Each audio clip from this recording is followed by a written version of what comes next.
Corona की तीसरी लहर के आने के रोज बदलते अनुमानों के बीच सरकार का सारा फोकस वैक्सीनेशन पर है।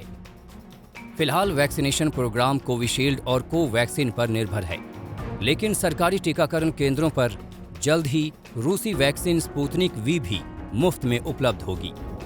इसके लिए पल्स पोलियो कार्यक्रम की मदद ली जाएगी।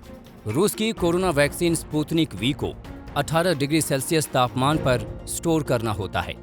ऐसे में पोलियो वैक्सीन को रखने में काम आने वाली कोल्ड चेन फैसिलिटीज को स्पुतनिक वी को स्टोर करने के लिए इस्तेमाल किया जाएगा।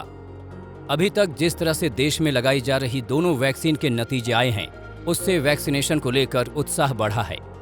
एक खास उत्साहवर्धक ये समाचार कि कोवैक्सीन डेल्टा वेरिएंट के लिए भी इफेक्टिव है और बाकी स्टडीज जो पब्लिश हुई हैं इस बीच में कोविशील्ड से भी पता चला कि जो सीरियस डिजीज है, चाहे वो हॉस्पिटलाइजेशन है, आईसीयू में एडमिट होने की जरूरत है या डेथ, इन सब में बहुत इफेक्टिव हैं दोनों वैक्सीन।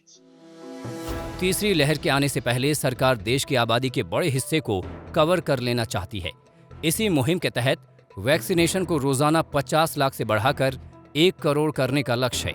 स्पुतनिक वी के साथ ही मॉडर्ना और जाइडस कैडिला के आने से इस मुहिम को तेजी मिलेगी। देश में अभी तक 34 करोड़ डोज लगाई जा चुकी है और इस महीने के आखिर तक 50 करोड़ डोज लगने का अनुमान है। सरकार का लक्ष्य साल के आखिर तक 18 साल से ऊपर के हर व्यक्ति यानी करीब 93 करोड़ लोगों का टीकाकरण करने का है। हालांकि इस लक्ष्य का ब्रेकर कोरोना की तीसरी लहर बन सकती है। फिलहाल तीसरी लहर की संभावना को डेल्टा प्लस वेरिएंट से जोड़कर देखा जा रहा है। जानकारों का मानना है कि भारत में अभी इस वेरिएंट के महज 52 मामले सामने आए हैं, लिहाजा डेल्टा प्लस से तीसरी लहर को जोड़ना जल्दबाजी होगा।